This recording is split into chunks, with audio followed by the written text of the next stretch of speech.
Hey everybody, welcome back to another episode of Force Chatter. I'm Eric, I'm here with Tim and Lou, and unfortunately Tom may or may not be joining us at the last minute this evening, but we are going to talk some Star Wars.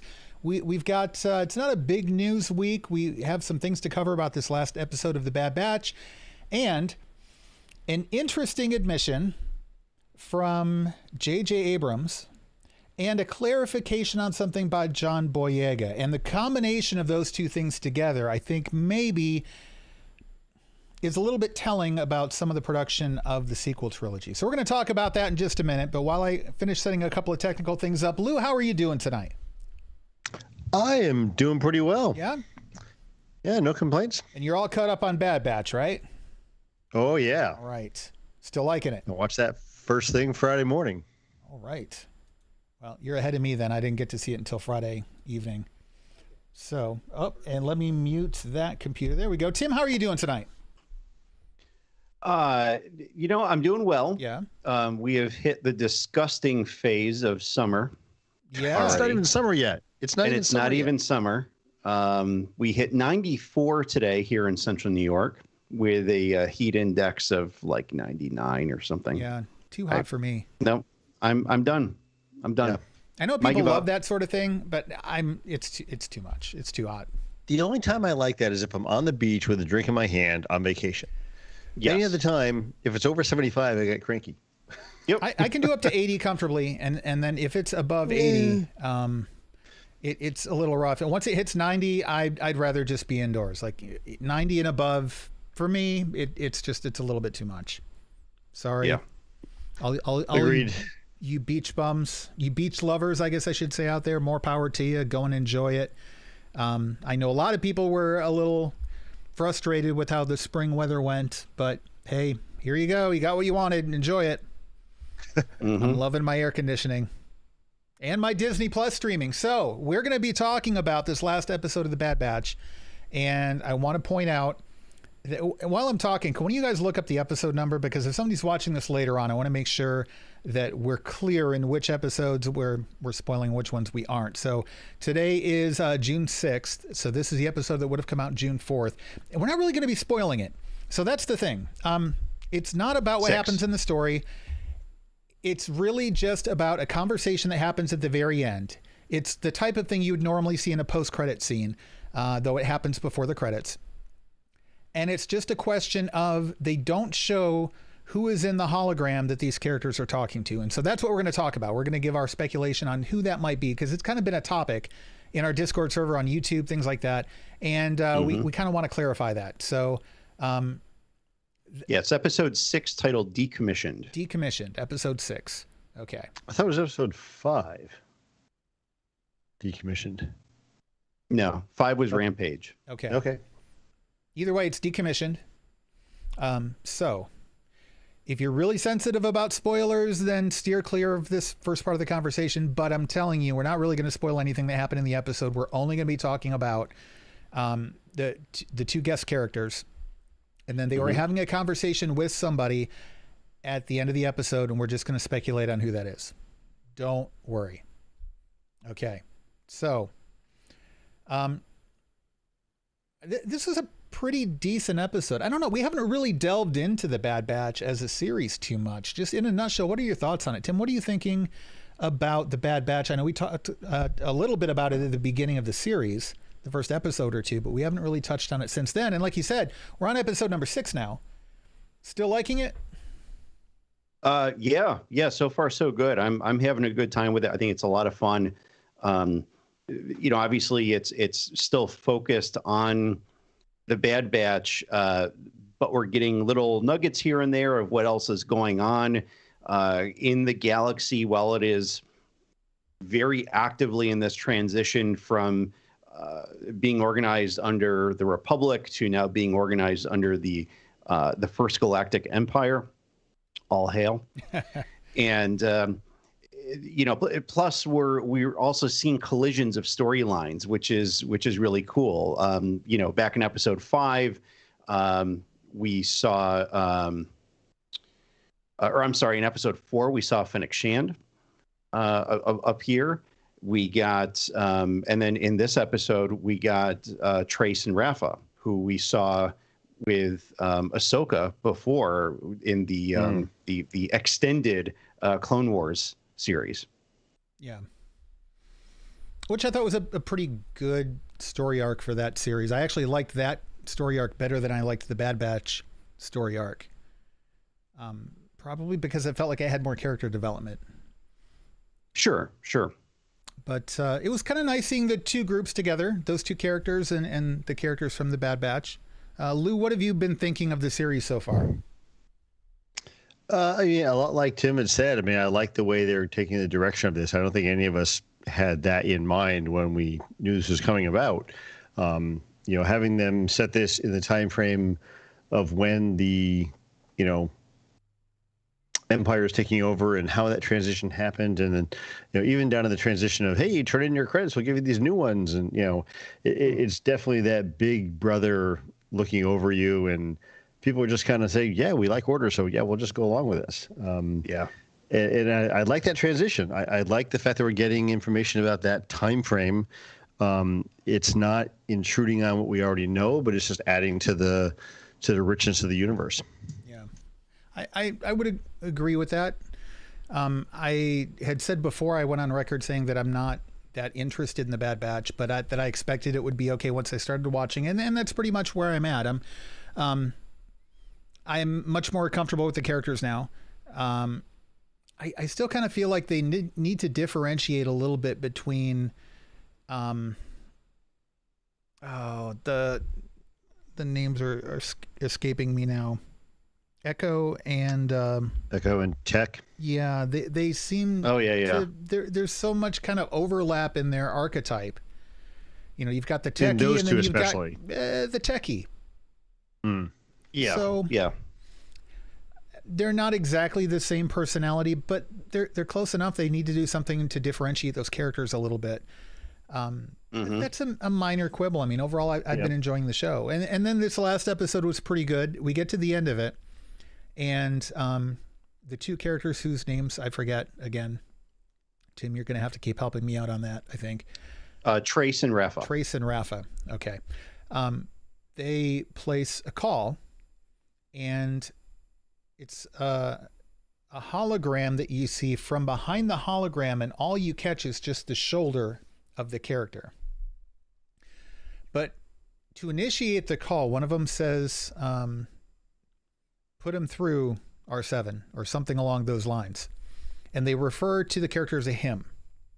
So this is confirmed with the closed captioning. So as far as I'm concerned, I'm going with the closed captioning and what it demonstrates. So I'm going to say that it is a male character, which narrows things down a little bit. People were wondering, is it Fennec Shand? Is it Ahsoka?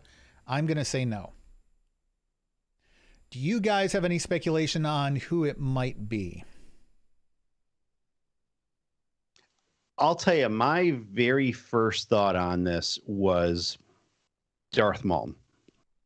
And that is because they had some negative association with Maul in their Clone Wars episodes. And I'm thinking, okay, they're working kind of in the darker corners of the galaxy anyway. Maybe they end up having another run-in with him. Maybe they owe him something, whatever the case may be. Yeah. I don't know. That said, the exchange seemed to be a little more high-spirited than it would have been, I think, if it were actually Maul. There's some thoughts that it might be Rex. I don't know. There is also the possibility that the he could be a misleading thing. Consider that, and we're not at that time period yet. We still have a ways to go before that time period of Rebels kicks in. But consider that there was the what was the name that the nickname, the code Fulcrum? name that was Fulcrum. Yes, Thank you. There could be some assumption that Fulcrum basically Fulcrum doesn't have a gender because you don't know who Fulcrum is. True. So, they could be referring to Fulcrum as a he. But again, we are many years yet away from Rebels and that period in time, unless there is another, there's a Fulcrum that started now. My only other thought is Saw Gerrera. So, okay. I know some folks are saying Rex, maybe. Well, let's go through them one by one. I don't know. So what are the arguments for and against Maul? You already pointed out that the tone of the conversation didn't really seem consistent with what one would expect from a conversation with Darth Maul. Yeah. So there's that. There's also the question of what motivation would Maul have. I don't know. I guess you could argue that, they're being hunted just like anyone else. So having crime syndicates and stuff involved. Okay. That could happen. I'm not feeling the Maul thing. Lou, what are you thinking? I don't really know who it could be. I don't want to believe it's Maul just because I don't really want that to be Maul. Right. But I also don't. I mean, I get what you're saying about the whole him thing, and I think that's definitely what was said in the show. But that could also be a misdirection too. It could be a holofilter put on somebody else that's not really who we have. True. They may not know who they're talking to. Which would go back to the Fulcrum thing. So let's talk about Ahsoka. So that's something that would make sense, right? Here's the reason why I don't feel like it's Ahsoka acting as Fulcrum. They've already worked together with her as Ahsoka. She already has a personal rapport with them. Right. Why would she have a different relationship with them? Why would she have a different relationship? Right. Yeah. Right. Yeah. So that's why, in my opinion, I think my personal opinion, I think we can cross Maul off the list. I feel like we can cross Ahsoka off the list. Mm-hmm. I mean, unless Ahsoka's doing it purposely to misdirect And it, that is so true. that we have, we know she has a relationship with them. She knows who they are. She thinks she can trust them. Mm-hmm. Let's bring them into the organization without them knowing that it's me. Yeah, it could be InfoSec, information security. It could be like her. Yeah, so that makes sense. Yeah. She doesn't necessarily have to put herself out there. True. Right. I still feel like it's not Ahsoka, but that's a very logical argument as to why it could be. Mm-hmm. Okay. Rex. So let's look at Rex. He is another clone who is not subject to Order 66. He is kind of like the rest of the Bad Batch. He, one of the characters said something about when a member of the Bad Batch was saying something like, we're not like other clones or something. And the character says, yeah, I've heard that before. Well, maybe they heard that before from Rex. Rex is another one of Dave Filoni's characters, like his core things that he created, and he does like to bring those back, as he should. I mean, if you create something and it's a good thing and they're fan favorites, keep them coming back. People like them, let people keep liking them, right? There's nothing wrong with that. But as long as it makes sense in the story. As long as it makes sense in the story. That's key. And I think that's a really important point about Rex being another Filoni character.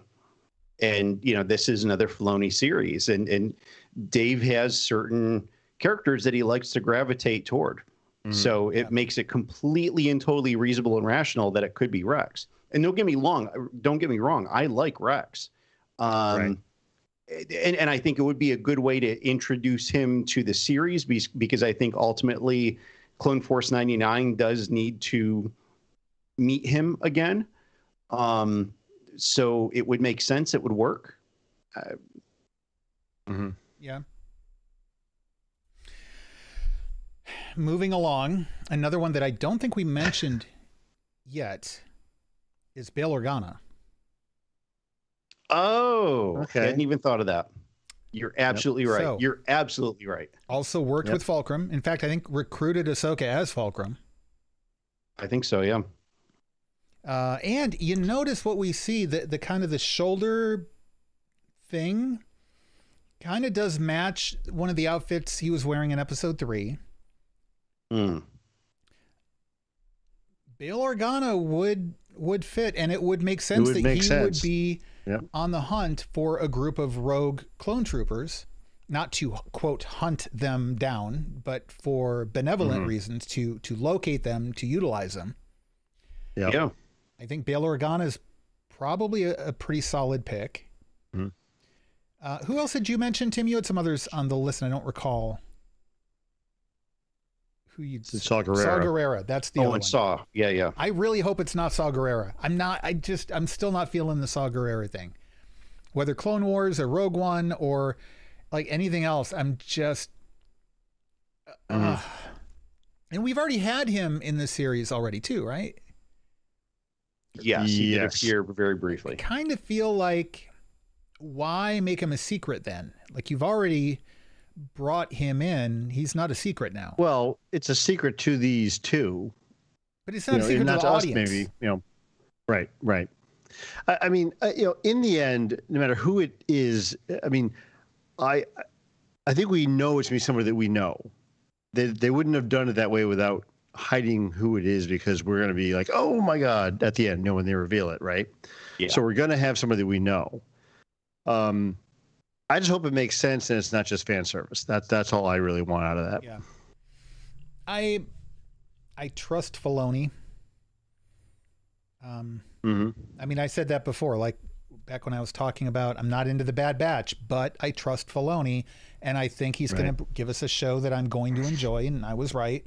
I trust Filoni that whoever he brings in, if it is someone that is kind of fan service, it's still going to fit in the story. And I think that, I don't want to see Saw Gerrera, but I think Gerrera could fit. And I don't think it is Gerrera. Maul, I think, might be a bit of a stretch. Ahsoka would fit, but it feels a little too early and too heavy-handed to put her in. Like, she's in everything. I kind of feel like, agreed. We would wait a little bit and build up to that. Yeah, totally agree. I'm really feeling either Rex or Bail Organa. And I think both of those would fit into the specific context of this series. Like, I think that they fit organically into the concept of what's going on. Yeah.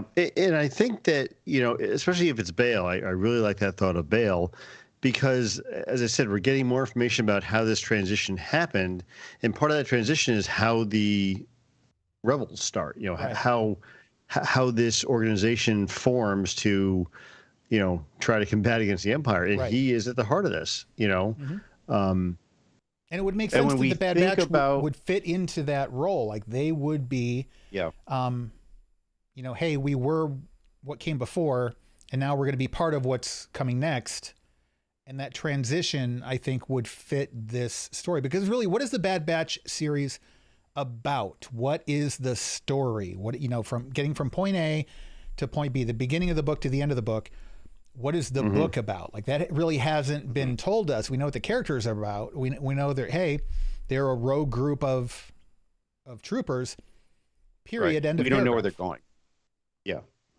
Well, and I think this is going to end up being about the Rebel Alliance forming. I think so, because it can't be about the Bad Batch, really. They're just a tool giving us the story, because if it was about the Bad Batch, we'd know more about that already.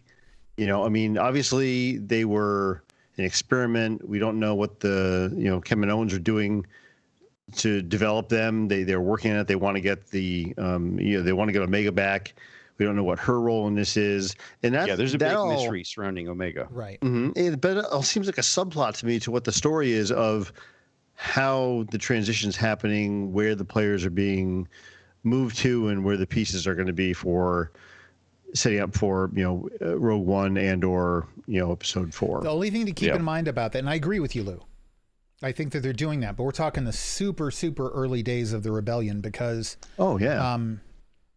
it's what Luke and Leia were just born. They're not even a year old, and Luke was 18 in A New Hope. Yep. Yeah, we got 15 to 20 years. Not quite 2 decades. Yeah.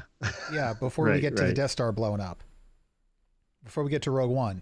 So it's going to be, it's a long time. So if they are involved in that, it's going to be involved in the very, very, very early beginnings of it, which is fine. I have no doubts that, we know that the process of rebelling happened right there at the Senate announcement.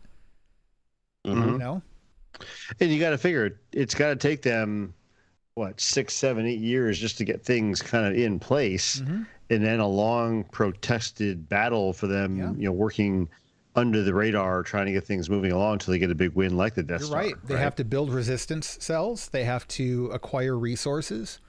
And they're going to be hunted and fought against during that time. So some of those resources are going to get recaptured by the Empire or destroyed. I mean, we saw some of this in novels and such. Mm-hmm. Yeah. So, but, by the time we see them in Rogue One, they've actually got a pretty well-defined organization where they're buying starships, they're buying fighters. That's a well-developed organization. 10 years prior to that, where were they? Yeah, it's a handful of people like just talking amongst themselves, really. Right. So, yeah, no, you're right. I think that to that point, I feel like Bail Organa is the most likely candidate, though my preference, I think, would be Rex. But I don't know. Yeah, I hadn't even considered Bail Organa, and I think that's a brilliant idea. And the thing is, either him or Rex definitely fit with the mission that Trace and Rafa had to recover the droid head. That absolutely works. And I think there's also another reason kind of in that mission where it is not Maul, because if it were Maul, you got to figure that their mission was to recover the droid head or they would suffer a very severe penalty. And we didn't get any of that like indication of this anxiety from them of we have to have this because our lives depend on it. It was no, we got to have it because this is our mission. We were told to recover this. Right. Right. And you get the feeling they feel they're working for the good guys. They feel they're working for, the rebellion or whatever it is in this situation. Yeah. Totally.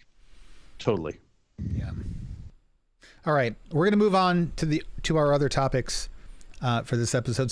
Some great conversation going on in the chat room, by the way. Quick shout out to all you guys. And by the way, shout out to Mediocre Modeler. Went to a convention this weekend, had his Mandalorian suit on.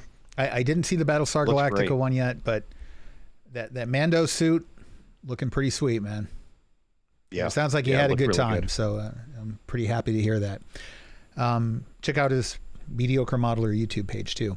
So I've got a couple of things I've got to read. So I've got a monitor here in front of me. I'm going to have to kind of squint because this type is really small. So bear with me. But there were a couple of things in the news that I think are, they're not really tied together, but I think that what we're going to look at, we can get perspective from both things on the same item. So I'm going to read both of these news items and then we're going to discuss it briefly. But first off, this is from Collider. They did an interview with J.J. Abrams. I don't think the whole interview has been posted yet, but they did post snippets, kind of a preview. And it was kind of about Abrams' overall career and different projects he's worked on and things like that. And there was a part of the interview where they focused really on his work with Lucasfilm. And I'm going to read a couple of different sections here. These are Abrams' words. He says, there are projects that I've worked on where we had some ideas, but we hadn't worked through them enough. Sometimes we had ideas, but then we weren't allowed to do them the way we wanted to. I've had all sorts of situations where you plan things in a certain way, and then you suddenly find yourself doing something that's 180 degrees different. And then sometimes it works really well, and you feel like, wow, that really came together. And other times you think, oh my God, I can't believe this is where we are. And sometimes when it's not working out, it's because it's what you planned. And other times when it's not working out, it's because you didn't have a plan. And then shortly afterwards,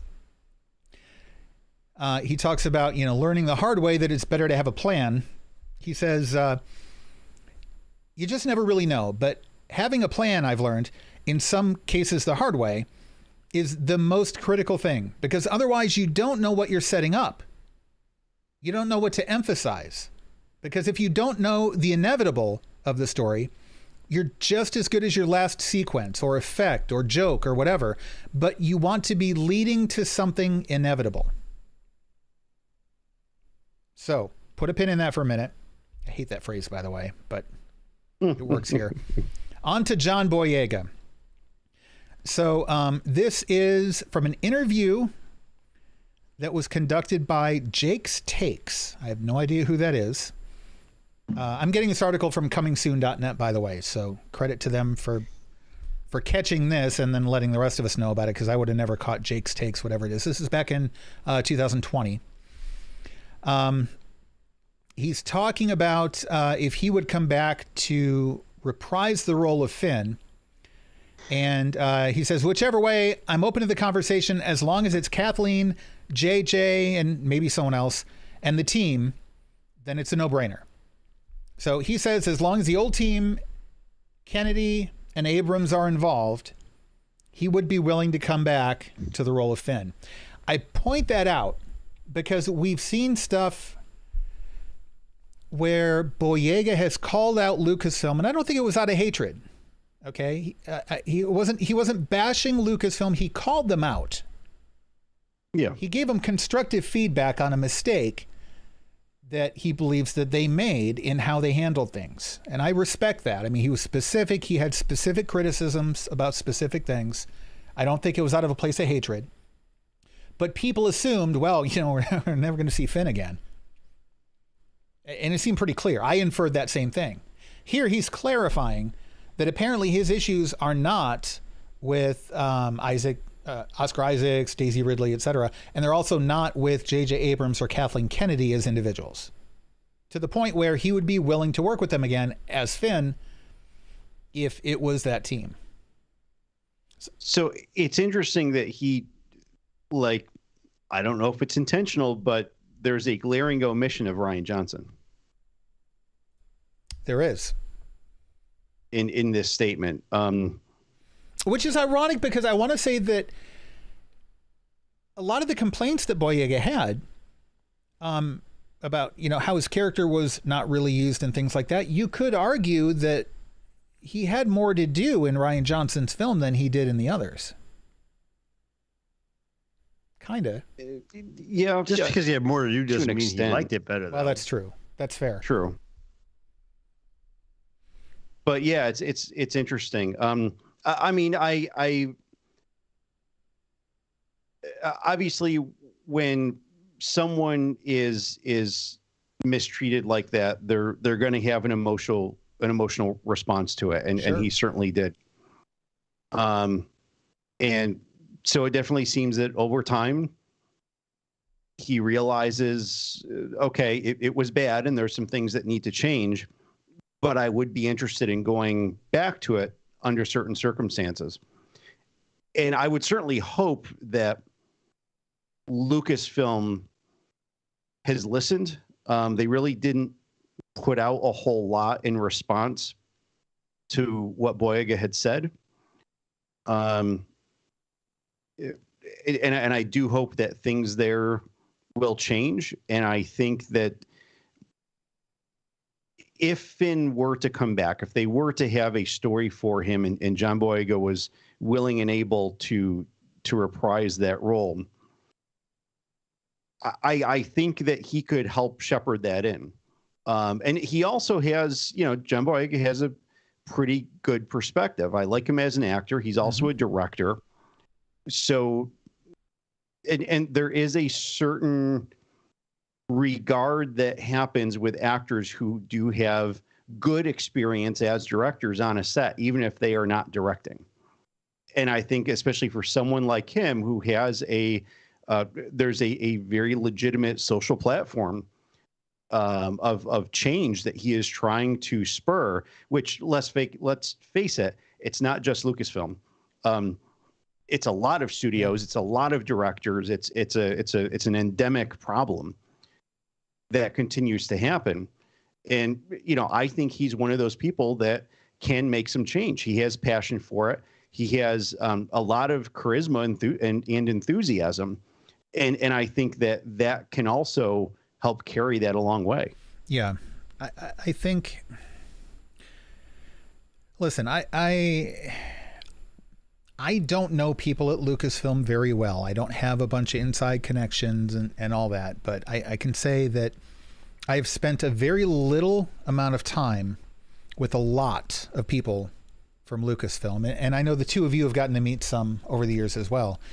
And the one thing I've noticed from the people I've interacted with, they care very much about what they do, their craft, as it relates to the making of Star Wars products. And then the vast majority of them care very, very much about Star Wars itself as a fictional universe. Mm-hmm. I will say the ones who are not invested in the story of Star Wars are at least so invested in their craft that they care very much about the quality of the stuff they're making. And then if you want to go off on a tangent and talk about the people who just look at it as a business, as a money-making opportunity, because Star Wars makes money, a lot of money, okay? Mm-hmm. Mm-hmm. Even that, the people involved understand that if they don't protect the brand, they're not going to keep making that money. So no matter what your opinion is of the involvement and the motivations of the people at Disney and Lucasfilm involved in making Star Wars, I have a hard time considering the argument that they just don't care or that it's all about making a quick buck. This isn't a quick buck. They understand that it's a franchise. It's a long-term investment in this universe. And that's even in the most pessimistic of perspectives. I truly believe that most people involved in Star Wars today are people who grew up with Star Wars and desperately wanted to, you know, they got the job and they called all their friends. And they're like, oh my gosh, you'll never believe what I'm doing with my life right now. Yeah. That's what Lucasfilm is made up of. I say that because I think they listen. I've been told by some people in Lucasfilm or people who do directly know people at Lucasfilm way better than I do that they are listening. They're paying attention. They get it. They know they messed up. They know they've made some mistakes, and they get that people aren't happy about it. Now, do they know how to fix the mistakes? Some of them, hopefully. Some of them, maybe they don't. I don't know, but they're taking it seriously. That's my opinion. And I think that goes to John Boyega's point, too. If he is willing to work with Kennedy and Abrams and his co-stars again, something went right. Mm-hmm. Oh, sure. I'm sorry. I didn't mean to cut you off. No. I mean, I was going to say, it comes back to the comment you made or that you read from Abrams before about the whole planning for things. Yeah. And, you know, we've said this before. And, you know, back in the day, I remember saying, no, there is no way they'd possibly go ahead and make 3 movies without a plan. Right. Mm-hmm. And then we found out they did. I'm like, oh, my God, how do you? Yeah. You know, I mean, we've all seen the. What's the quote? Fail to plan, plan to fail. Yeah. Mm-hmm. You know, it's like, you know, how do you buy? What did they pay for Lucasfilm? What did Disney pay for them? Like $4 billion. Yeah. So how do you make a $4 billion investment and say, yeah, let's just wing it? I mean, whoa. I don't think they were that apathetic about it. I think they really took the wrong approach. I think that they thought that everybody would just kind of like meet up and work out the details and come up with a good plan. I don't think they understood that they needed a Kevin Feige. I hate to keep coming back to that because Kevin Feige is not the be all end all to everything. And the MCU approach isn't the be all end all to everything. But with Star Wars, I'll put it this way. They needed a Filoni. I mean, they needed a plan. Yeah. I mean, that's what it comes down to. It's, you know, we've talked before about this on other shows. You know, what are some of the best thought out franchises that are out there? And one of the ones that keeps coming to mind is Babylon 5 because it was planned out. Mm-hmm. It was he had a plan for 5 seasons, right? I mean, and that was just a TV show that doesn't have the money making capacity that Star Wars does. Right. I mean, look how well things are going with The Mandalorian. You know, look how well things are going with The Bad Batch, and these stories are cohesive. They suck you in because there's a plan to it. Yeah. I mean, they're not going episode to episode going, let's do this. Yeah. And I think that's in television is different than movies, but that's my point. But I mean, that's what we're looking at. We've like you said, we talked about it before, and we're not going to rehash all that for our listeners. But it is interesting to have Abrams come out and say, yeah, we kind of didn't have a plan and we kind of should have, and it kind of burned us. Like, I feel like he was pretty direct about it, and it's interesting to and that goes back to the hey, they're listening, they get it, they messed up. Yeah, I mean, admitting you have a problem is the first step to recovery. That's right. Listen, and I like Abrams, and not everything Abrams has done has been great, and honestly, I have more of an issue with The Rise of Skywalker than I do any of the other Star Wars movies. But Abrams is a good filmmaker. That's just how it is. He's good at what he does. You don't always have to like his stuff. There are other good filmmakers that I don't like. Yep. But he knows what he's doing. You don't have to like everything that one guy does either. No. I mean, right. Rise of Skywalker, that was the best they could possibly hope for because they painted themselves in the corner. Yeah. They had no way out. To a large extent. I mean, that was their own doing, but they had no way out. That was never going to be a good ending. Yeah. Well, we would be curious what you guys out there think about this. And we're going to wrap this show there. I want to check something real quick. Let me get to a web browser here. And before I give this link out, I want to make sure that it's going to work the way I think it is. Those people who were watching me earlier in the show looking over this way, I've got a computer over there where I was tweaking some things. While you're looking something up, I just want to run real quick. We got our some information on the summer releases for Star Wars Lego. It worked. Yes. What do we have? So we're getting a Duel on Mandalore set, which is Ahsoka and Darth Maul. We're getting the Imperial troop transport from Mandalorian. Comes with a Grief Karga, a Mortar Stormtrooper, and a couple of regular Stormtroopers. Okay. We're getting a Slave One, which comes with both Boba Fett and Din Djarin. We are getting the UCS. Yes. Is it like so? I'm sorry, I have to ask. We're not talking collector's edition, right? We're talking like a no. We're talking regular, and I'm not. That's okay. I haven't seen a good image of it yet. Okay. I mean, it'll be fine, I'm sure, but no, it's not going to be UCS. That's okay. But we are getting the UCS AT-AT, almost 6,800 pieces. Wow. So I should sell my car now, is what you're saying? Yes, because it's going to be going for $800. Yeah. Still haven't gotten the Millennium Falcon yet. We have the Bad Batch shuttle, which we've seen. This is one that I may very well buy into because I really like this ship when I saw it. Gideon's Cruiser. I like this ship a lot. And I want to see some better images of it before I get really excited about it. But it looks like a really good build. Comes with Grogu, comes with Din Djarin, comes with Cara Dune, Fennec Shand, Gideon, and a Dark Trooper. My question is only one Dark Trooper? Like, they should give you like at least 4. How many do you need? One Dark Trooper could take out like, I don't know, like a whole army. Not Luke Skywalker. Wow. He's got a good point there. Put him in a different place. And then lastly, we're getting a Mando Starfighter. This comes with Gar Saxon, Bo-Katan, and a Mando Loyalist. Okay. And also one thing to add to Lego, the online Lego convention. Oh yeah, LegoCon. On June 26th, there will be a Star Wars set revealed. Yes. During that online convention. So I'm guessing it's going to be the UCS AT-AT. I'm hoping it's something totally different, totally new, but who knows? Could be.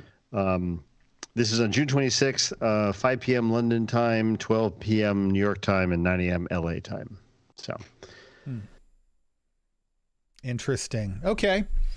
Real quick before we go, in the chat room, Joe was asking about, somebody had mentioned Alias, and Joe's asking how it is. That was another show that was produced by Abrams. I don't know how much involvement Abrams had in the writing of it. In short, it was good. It was very kind of spy action drama sort of thing. A lot of like conspiracy, mystery box kind of stuff like Lost going on. Not everything was always explained by the end, but it was good. You watched it, right, Lou? Yeah, first 3 seasons or 2 seasons were definitely awesome. Yeah, they kind of lost it got a little bit direction later on, like most. And I'm not sure how it holds up. I imagine it holds up pretty well. Yeah, I'd say most of it probably does. I thought it was a pretty good show from the beginning, so I'd give it a shot. Did you ever watch that, Tim? I did not. Okay. I agree with you, though. I think the first 3 seasons were solid. After that, it's one of those, well, I'm still enjoying it. I'll go ahead and keep watching and see where it ends up. And it ended up okay. It was fine. But early on, it was really good. The only other thing, I just tested the link. So you guys know that we're no longer running a Discord server as part of RandomChatter. We are, however, involved in a Discord community that a lot of the previous people have also migrated over to, and we have a link set up for that now. If you go to randomchatter.com/escape hatch, we are now on the Escape Hatch Discord server, which is a project that holds other various different projects. We've got role-playing games there. We've got a channel there for Random Chatter Network stuff. We've got other people are posting their YouTube things there. It's a little more decentralized than the Random Chatter server was, and it's not all about Random Chatter. But if you're looking for a place to go hang out with Random Chatter people, a lot of the people there happen to be from our community. So when we're talking about, hey, we said this in Discord, and you're like, I thought there is no Random Chatter Discord anymore. Well, you're correct, but we put a link up on the Random Chatter website that will help you get over there more easily. So randomchatter.com/escape hatch, and you can join the community there and hang out with us still. So, and I know one last thing real quick, and then we're going to wrap. I know we're behind on getting the audio episodes posted. That's on me. I'm just going to be direct about it. I've had some personal things going on. And then when that got exacerbated by technical issues with some of the editing, my mental health state was not in a very good place, and I allowed myself to get behind on things. Those are now edited, and they're going to be posted bit by bit over this coming week. So stay tuned for that. And we're putting a workflow process in place. It's going to keep us from getting behind like that again. That's on me personally. I apologize. Again, I should have handled things better than I did. But I appreciate people's support, and I appreciate your patience. And those episodes are still coming. You can always get the episodes live, or if you don't catch them live, immediately afterwards on YouTube. And I know a lot of stuff is migrating over to YouTube, and so we are as well. In fact, we are going to be working on bringing all of our audio exclusive podcasts into our YouTube channel as well. Now, there won't be video for all of them necessarily. It'll just be a logo. But if you are plugged into the YouTube ecosystem, and I know a lot of people who subscribe also use the YouTube music and listen in their car and things like that, you can listen to the Random Chatter podcasts right there in YouTube, and you can comment, you can you can do all of the different things. It can get you recommendations for other episodes, etc. Okay. And we have different playlists in our YouTube channel for each one of the different shows. We'll have playlists for the shows we migrate in as well. So keep an eye out for that. We highly recommend you check out our stuff on YouTube.